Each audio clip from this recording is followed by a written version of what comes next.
உலக மக்கள் அனைவருக்கும் வணக்கம். இப்போ இந்த வீடியோவில் என்ன பார்க்க போகிறோன்னா இம்மாற்றோலர் பற்றி இதில் தகவல் இருக்கும். மேலும் சில அரசியல் தகவலும் இதில் கொடுக்க போகிறேன். ஏன்னா பார்த்தோன்னா இம்மாற்றோலர் சொல்லி நிறையா பேர் வீடியோ போட்டுக்கிட்டு இருந்தாங்க யூடியூப்ஸில். இப்போ பார்த்தா யாருமே வீடியோ போடுறதில்ல. எல்லாருமே இம்மாற்றோலர்ன்ற தலைப்பில் வீடியோ போடுறத குறைச்சிட்டாங்க. எல்லாருக்குமே கான்ஃபிடென்ட், அந்த நம்பிக்கை போய்விட்டது. நிறையா வேறு வழிகள் இருந்திருக்கும், அதனால் போடலை. இன்னொன்று, அடுத்தடுத்து அவங்க வீடியோவில் என்ன பேச போகிறோன்றது அவங்களுக்கு ஒன்றும் பெருசாக ஒன்றும் கருத்துக்கள், விஷயங்கள், தகவல்கள் எதுவும் இருந்திருக்காது. அதனால் அவங்க ஷேர் பண்ணாமல் இருந்திருப்பாங்க, வீடியோ போடாமல் இருந்திருப்பாங்க. ஸோ இம்மாற்றோலர்னு சொல்லிவிட்டு இப்போ இது வரைக்கும் யாரும் இம்மாற்றோலராக வரவில்லை. இப்போ நான் இந்த வீடியோவில் என்ன சொல்ல போகிறேன்னா, 18 சித்தர்களுடைய அந்த ஆசீர்வாதம் பெற்ற ஒருத்தர் தான் இம்மாற்றோலராக வர முடியும் அப்படின்னு நான் வீடியோ போட்டிருந்தேன். எப்போ வீடியோ போட்டிருந்தேன்னா 2022லேயே நான் அந்த வீடியோ போட்டாச்சு. நாகராஜ சோழன் தமிழன் சேனலில் போட்டிருந்தேன். ஸோ பார்த்திங்கன்னா அதனால் இப்போ 18 சித்தர்களுடைய அந்த ஆசீர்வாதம் பெற்ற ஒருத்தர் தான் இம்மாற்றோலராக வர முடியும் அப்படின்னு சொல்லி நான் வீடியோ போட்டிருந்தேன். ஆனாலும் கூட இன்னும் சித்தர்கள் அதுக்கான முழு பாதையும் இன்னும் காட்டவில்லை. ஏதோ கொஞ்சம் போயிட்டுருக்குமா என்னென்னு தெரில, கடவுள் சித்தத்தின்படி. ஆனால் இன்னும் முழுசாக இம்மாற்றோலர் யார் அப்படின்னு இன்னும் நமக்கு எதுவும் முழுமையான டீட்டெயில்ஸ் தகவல் எதுவும் வரல. அதுக்கப்புறம் பார்த்திங்கன்னா நாஸ்டாடமஸ் ப்ரெடிக்ஷன் இருக்குது, கோரக்கர் அருளிய சந்திரரேகை இருக்குது, இதிலலாம் போட்டிருக்காங்க. ஸோ கோரக்கர் அருளிய சந்திரரேகையும் இருக்குது. நாஸ்டாடமஸ் ப்ரெடிக்ஷன் அப்போ பொய் ஆயிருமா, 2025ல் உலகை ஒரு தமிழன் ஆள போகிறாரு அப்படின்னு சொல்லியிருந்தாங்க. ஸோ அதெல்லாமே என்னை கேட்டால் இதில் ஏதோ ஒன்று நமக்கு நடக்க போகுது அப்படின்றத இது உணர்த்துது. ப்ரெடிக்ஷன், சித்தர்களுடைய குறிப்பு, இதில் இருக்கக்கூடிய அந்த சித்தர்களுடைய ப்ரெடிக்ஷன், நாஸ்டாடமஸ் ப்ரெடிக்ஷன் இதெல்லாம் பொய்யாகிறதுக்கு சான்சஸ் இல்லை, கிடையாது. நாஸ்டாடமஸ் ப்ரெடிக்ஷனை கூட விட்டுருங்க, சித்தர்கள் ப்ரெடிக்ஷன் பொய்யாகிறதுக்கு சான்சஸ் கிடையாது. அப்போ அந்த ஆண்டு ஏதோ ஒன்று நடக்க போகுது 2025ல் ஸோ தமிழினம் எழுச்சி பெற்று ஒரு நல்ல ஆட்சியை பூமியில் மலர வச்சுருவாங்க அப்படின்னு தான் அதுக்குரிய அர்த்தம். ஸோ அப்போ அந்த இல்ம் நாட்டிகளுக்கு அப்போ அந்த டைமில் ஏதாவது ஒரு வீழ்ச்சி அடைஞ்சு தமிழினம் மீண்டும் நல்ல ஆட்சியை பூமிக்கு கொடுப்பாங்க அப்படின்ற மாதிரி தான் நான் நினைக்கிறேன், என்னுடைய கருத்து. ஸோ ஆனால் பார்த்தா இப்போ நடந்து முடிந்த அந்த தேர்தல் இந்தியாவில் பார்த்தோம்னா ஒரு கூட்டணி ஆட்சி அமைஞ்சிருக்கு. அதாவது பாஜக ஆட்சியை பிடிச்சிருந்தாலும் கூட மைனாரிட்டி ஆட்சின்னு தான் சொல்ல முடியும். கூட்டணி ஆட்சி, மெஜாரிட்டி கிடையாது. அதுக்கு பேர் பிஜேபி கவர்மெண்ட்டுன்னு சொல்ல முடியாது, என்டிஏ கவர்மெண்ட் அப்படின்றாங்க. அது கூட்டணி ஆட்சி, என்டிஏ கவர்மெண்ட், என்டிஏ ஆட்சி. அப்படி தான் அவங்க ஆட்சி நடத்த முடியும். ஏன்னா அவங்க ஏதாவது தவறுகள் செய்கிறாங்கன்னா ஆட்சி கலைச்சிருவாங்க. ஏன்னா மெஜாரிட்டி 272 வேணும், இவங்ககிட்ட 240 இருக்குது, 272 வேணும். அதனால் இனிமேல் அவங்க இந்த ரூபா நோட்டு செல்லாதுன்னு அறிவித்தது, இந்த மாதிரி அவங்க இஷ்டத்துக்கு ஏதாவது ஒரு முடிவெடுக்க முயற்சி பண்ணாங்க அப்படின்னா, இப்போ திடீர்னு பெட்ரோல் விலையை ஏற்றுறாங்கன்னு வச்சுக்கோங்க, ஒரு உதாரணத்துக்கு சொல்கிறேன். அப்போது திடீர்னு சந்திரபாபு நாயுடு எதிர்ப்பு தெரிவிக்கிறாருன்னு வச்சுக்கோங்க, மக்களுக்கு பாதிக்கும் அப்படின்னு நிதிஷ்குமார் எதிர்ப்பு தெரிவிக்கிறாருன்னா, ஸோ அப்போ பெட்ரோல் விலையை அவங்களால ஏற்ற முடியாது. ஸோ அப்போ அவங்க ஒரு நியாயமான ஆட்சி நடக்கும், இந்த என்டிஏ ஆட்சி அப்படின்னு நான் நம்புகிறேன். ஸோ அதை மீறி அவங்க ஏற்றுனாங்கன்னா ஆட்சி ஒரு 1.5 வருஷத்தில் கலைஞ்சி போயிடும், ஆட்சி கவிழ்க்கப்படும் அப்படின்னு நான் நம்புகிறேன்.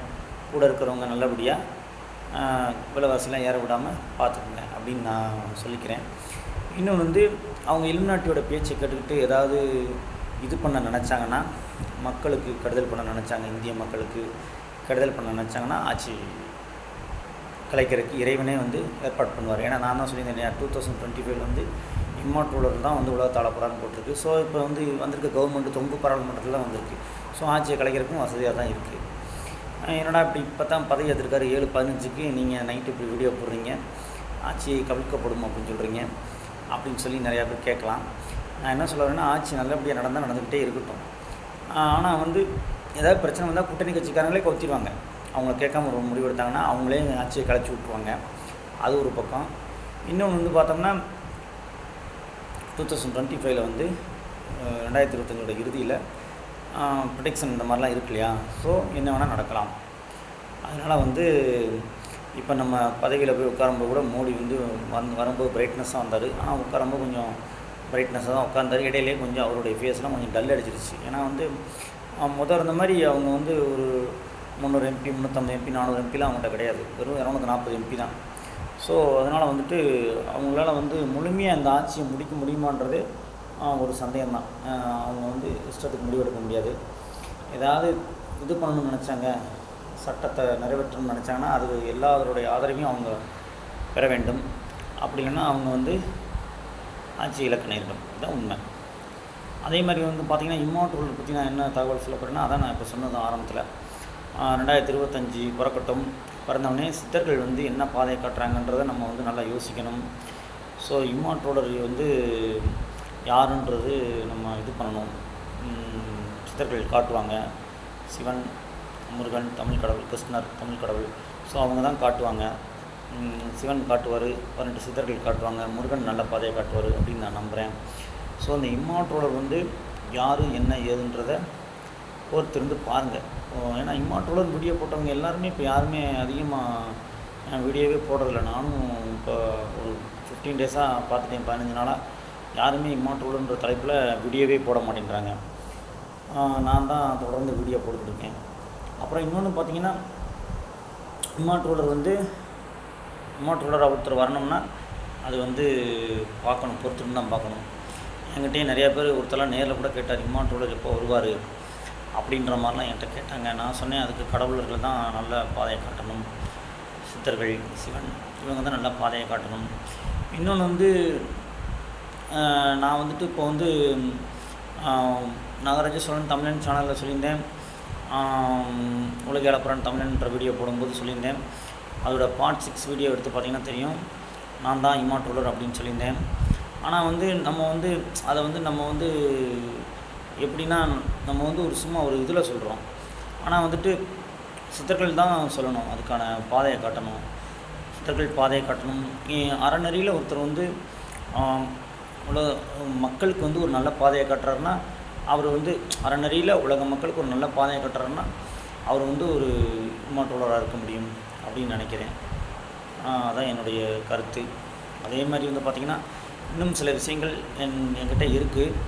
அந்த விஷயங்கள் அப்புறம் நான் அடுத்த வீடியோவில் உங்களுக்கு கொஞ்சம் கொஞ்சமாக டீட்டெயில்ஸ் சொல்கிறேன். இன்னும் சில விஷயங்கள் இருக்குது. நான் நிறைய விஷயங்களை சொல்லிட்டேன். ஆனால் வந்துட்டு இன்னும் சில தகவல்கள் இருக்குது. அதெல்லாம் நம்ம அடுத்த வீடியோவில் பார்ப்போம். ஸோ வந்து உலகத்தில் வந்து அதர்மம் வந்து தலை தூக்கும் போது கண்டிப்பாக வந்து ஏதாவது ஒன்று நல்லது நடக்கும் அப்படின்னு நான் நினைக்கிறேன். அந்த நல்லது நடக்க போகிறது தான் வந்து கடவுள் வந்து கண்டிப்பாக அந்த அதர்மம் செய்கிறவங்கள அழித்து ஒன்று கடவுளோட ஆட்சி பூமியில் கொண்டுறணும். அப்படி இல்லாத பட்சத்தில் இம்மார்டலோட ஆட்சி வந்து பூமியில் வரும், சித்தர்கள் ஆட்சி. அதுதான் வந்து அப்படி நடக்கணும் அப்படின்ட்டு எதிர்பார்த்துக்கிட்டு இருக்கேன். பார்ப்போம். ஏன்னா வந்து நம்ம பார்த்துக்கிட்டு இருக்கோம், உலகத்தில் வந்து இன்றைக்கி வந்து நிறைய வந்து இது போயிட்டுருக்கு. அதில் நம்ம ஒரே வீடியோலாம் சொல்லி உங்களுக்கு புரிய வைக்க முடியாது. அது நான் நிறைய வீடியோஸ் போட்டிருக்கேன். ஸோ உலகத்தில் வந்து நிறையா இது போய்கிட்டுருக்கு, இது அதர்மம் நடந்துக்கிட்டு இருக்கு நிறையா. அதெல்லாம் நம்ம வந்து பார்த்துக்கிட்டு தான் இருக்கோம். ஒரு தர்மத்தின் ஆட்சி எப்போ வரும் அப்படின்னு நான் வீடியோ போட்டிருந்தேன். ஸோ தர்மத்தின் ஆட்சி வரணும்னா சீக்கிரம் வந்து கடவுள் வந்து ஏதாவது ஒரு நல்ல பாதையை காட்டணும். மக்களும் வந்து பார்த்திங்கன்னா கொஞ்சம் தர்மத்தின் இதுபடி நடந்துக்கணும். மனுஷங்க வந்து எப்படின்னா, யுகங்கள் வந்து ஒவ்வொரு யுகத்துலேயும் மனிதர்களுடைய குணநலங்கள் வந்து ஒவ்வொரு மாதிரி இருக்கும். ஆனால் அந்த கலியுகத்தில் வந்து மனிதர்களுக்கான குணநலன் எப்படி இருக்குன்னா சுயநலமாக இருக்காங்க. அதெல்லாம் மாற்றிக்கிட்டு மனிதர்கள் எல்லாருமே பொதுநலமாக மாறணும். மனிதர்கள் எல்லாம் பிற உயிர்கள் மேலே அன்பு செலுத்த வேண்டும். மனிதர்கள் வந்து மனிதனை வந்து நேசிக்கணும், சக மனுஷனை நேசிக்கணும், உதவி செய்யணும். இந்த மனப்பான்மையில் மனிதர்கள் முதல்ல மாற வேண்டும். அப்போ தான் வந்து இம்மார்டலர் ஆட்சி மலரும், அந்த சித்தர்களோட ஆட்சி வரும். ஏன்னா ஆதி காலத்துலலாம் பார்த்திங்கன்னா அந்த கடவுளர்கள் வாழ்ந்த காலங்கள் இருக்கு இல்லையா, அந்த காலங்கள்லாம் பார்த்தோம்னா கிருஷ்ண பரமாத்மா, சிவன், முருகன் இவங்கெல்லாம் பூமியில் வாழ்ந்த காலங்களில் பார்த்தோம்னா மனிதர்கள் வந்து ரொம்ப அறநறியில் வாழ்ந்தாங்க. ஆனால் இன்றைக்கி இருக்கக்கூடிய அந்த மனிதர்கள் வந்து ஒரு 50% தான் அந்த அறநறியை ஃபாலோ பண்ணுறோம், 50% இஷ்டத்துக்கு வாழ்கிறோம்.